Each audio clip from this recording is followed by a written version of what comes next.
Hola, ¿qué tal? Bienvenidos. Hoy vamos a hablar sobre un tema fundamental en el estudio de las ciencias de la salud, la posición anatómica, planos y los ejes corporales. Estos conceptos son esenciales para cualquier profesional de la salud, ya que forman la base para describir correctamente la localización de estructuras del cuerpo humano, interpretar movimientos y aplicar este conocimiento en áreas como la fisioterapia, medicina, kinesiología, enfermería, entre otras. Comprenderlos nos permite tener un lenguaje común y preciso al analizar el cuerpo, especialmente cuando trabajamos con el sistema locomotor. Así que vamos a comenzar entendiendo cómo el cuerpo se organiza y se orienta en el espacio. Es muy importante que podamos comprender la definición, ya que definición y descripción, como lo mostraremos un poco más adelante, son cosas diferentes, pero es importantísimo que podamos tener en mente este concepto, esta definición. Todas las descripciones anatómicas se expresan en relación con una posición constante para garantizar que no haya ambigüedad. Cuando mencionamos que la posición anatómica es constante, nos referimos a que no cambia independientemente de la posición en la que se encuentra el paciente, ya sea si está tendido de lado, boca arriba o boca abajo, para poder garantizar que no haya ambigüedad, es decir, que no haya confusiones al momento de estar describiendo alguna estructura anatómica, por ejemplo. La posición anatómica se describe de la siguiente manera: cabeza, mirada, dedos de los pies dirigidos hacia adelante, brazos adosados a los lados con las palmas hacia adelante, los miembros inferiores juntos con los pies paralelos, tal y como se muestra en la imagen. Cabe mencionar que la descripción y la definición de posición anatómica no son la misma cosa. La descripción nos indica la posición en la que se encuentra el cuerpo y la definición es un poco más amplia, abarcando otros conceptos. Esta posición se adopta globalmente. ¿Qué quiere decir? Recordando lo que habíamos mencionado en el pasado, pues es constante, es la misma aquí en México, por ejemplo, donde ahora me encuentro, que en Estados Unidos, en Asia, Europa. Por lo tanto, se dice que se adopta de manera global en las descripciones anatómicas y médicas. Al utilizar esta posición y la terminología médica apropiada, se puede relacionar con exactitud una parte del cuerpo con cualquier otra. Ahora bien, los planos anatómicos están íntimamente relacionados con la posición anatómica. Es importante entender que una vez que el cuerpo se encuentra en esta posición de referencia, los planos nos permiten dividirlo y orientarnos dentro de él. De forma general, podríamos decir que los planos nos brindan una guía para entender la dirección y el trayecto de los movimientos, es decir, nos ayudan a visualizar cómo se desplaza una parte del cuerpo o cómo se orientan las estructuras en un espacio tridimensional. Comprender estos planos será clave para interpretar correctamente cualquier movimiento o técnica relacionada con el sistema musculoesquelético. En esta diapositiva estamos mencionando terminología actual como terminología clásica, ya que en términos médicos o en terminología médica, válgame la redundancia, se pueden utilizar varios nombres para mencionar lo mismo. Por ejemplo, las descripciones anatómicas se basan en cuatro planos, como es el plano medio, que también se puede conocer como línea media erróneamente.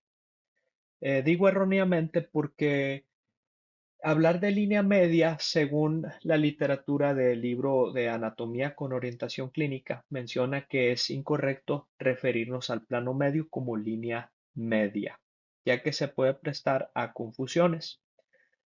Tenemos también lo que es el plano sagital, el plano frontal, el plano transverso o transversal.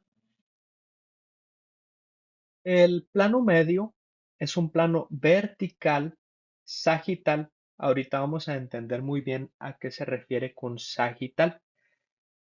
Podemos relacionar más adelante cuando nos referimos, por ejemplo, a los cortes. Tenemos cortes sagitales, transversales, oblicuos, coronales, frontales, pero es por eso que debemos de entender primeramente los planos para después poder comprender otros términos, como el que acabo de mencionar de los cortes. En este caso, el plano medio es un plano vertical, es decir, que tiene una caída, por así decirlo, de arriba hacia abajo, de abajo hacia arriba, que esa es la dirección, que atraviesa el cuerpo longitudinalmente, el cuerpo y lo divide en mitades derecha e izquierda. A menudo se utiliza erróneamente línea media como sinónimo de plano medio. Una de las características importantes que debemos de entender en temas de descripción es que el plano medio divide exclusivamente o pasa el cuerpo únicamente por el centro. Quédate bien, que se te quede bien grabado esto, porque cuando hablemos del plano sagital podrías confundirte si no entiendes esto que te acabo de mencionar. El plano medio pasa únicamente por el centro del cuerpo. El plano sagital es similar a la imagen, de hecho es la misma imagen porque tiene la misma dirección que el plano medio. También se le conoce como plano parasagital o paramediano, perdón. Son planos verticales que atraviesan el cuerpo paralelo, es decir, no se cruza con el plano medio y suele denominarse plano paramediano. A diferencia del plano medio, el plano sagital se puede encontrar en otras ubicaciones o en otras articulaciones, hablando específicamente como podría ser el hombro, el codo, la muñeca, los dedos, la cadera. Este sí, podríamos llamarlo sagital cuando se encuentra no en el centro, sino paralelo. El plano frontal también se conoce como plano coronal. Son planos verticales que atraviesan el cuerpo en ángulo recto con el plano medio. ¿Qué quiere decir esto? Porque muchas veces se presta a confusión. Mira, te voy a dibujar aquí. Esto es vertical, esto es horizontal. Esto que estoy dibujando aquí es paralelo. Y algo que atraviese en ángulo recto. ¿Qué es un ángulo recto? Pues que forma 90 grados. Por lo tanto, mira, el plano es un plano vertical, ¿ok? Si lo viéramos nosotros de arriba, ¿ok? Vamos a suponer que esta es la línea media, ¿ok? Línea media.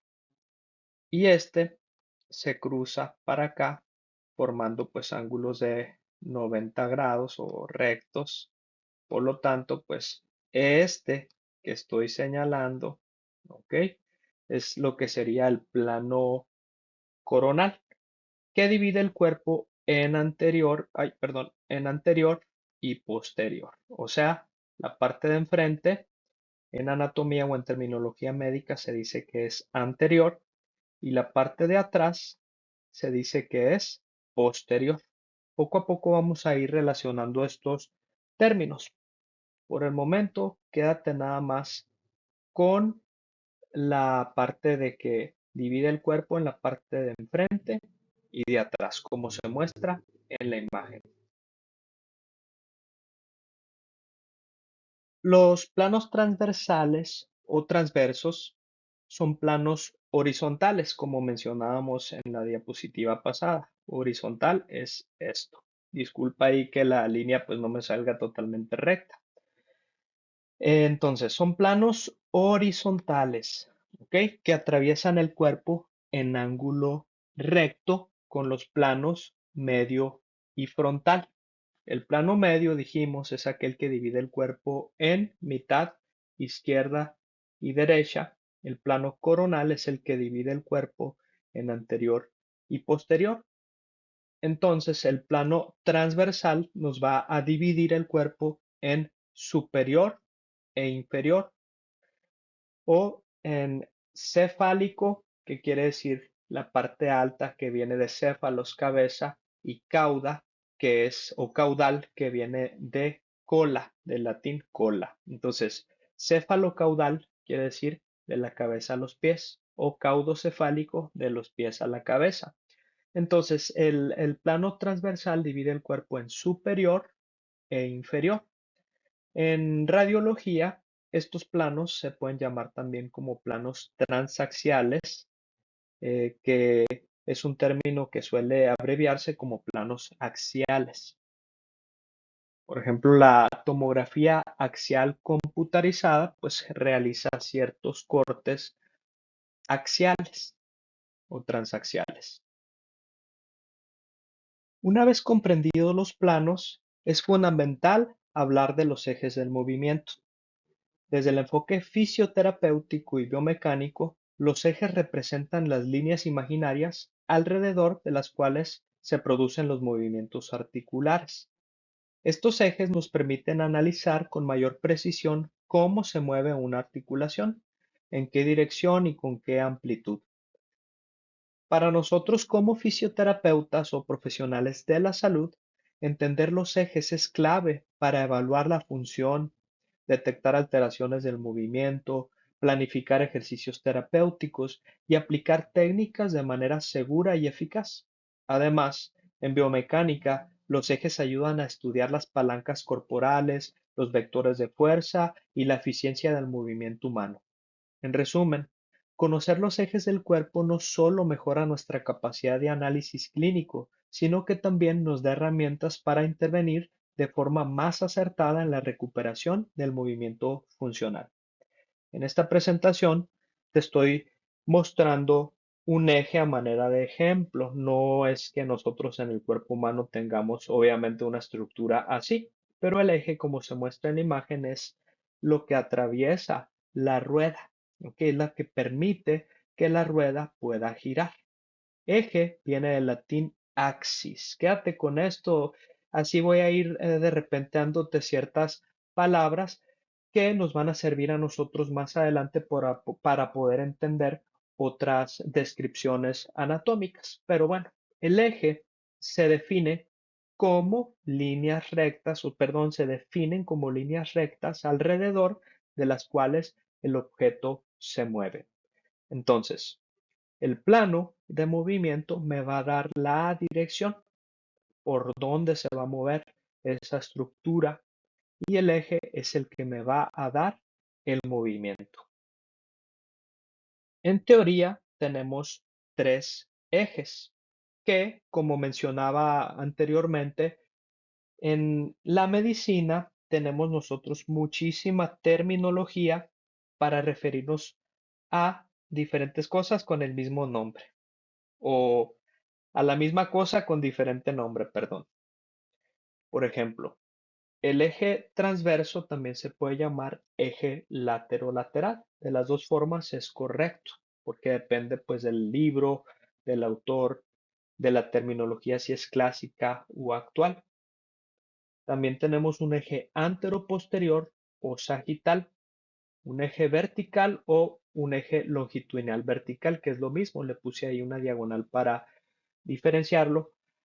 Ahora, como sugerencia, yo pensaría que es mejor que tú los menciones en base a la dirección a la que va el eje, porque se puede prestar a confusiones, por ejemplo, el plano y el eje. Si hablamos de plano sagital y hablamos de eje sagital, tal vez podrías tú confundirte. Ya conforme tú vayas avanzando en el tema, vas a poder ir entendiendo y asociando de mejor manera estos términos, pero es simplemente una sugerencia.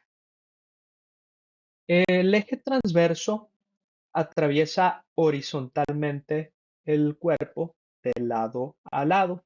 También, como te mencioné en la presentación pasada o en la diapositiva pasada, este eje también se puede llamar eje laterolateral.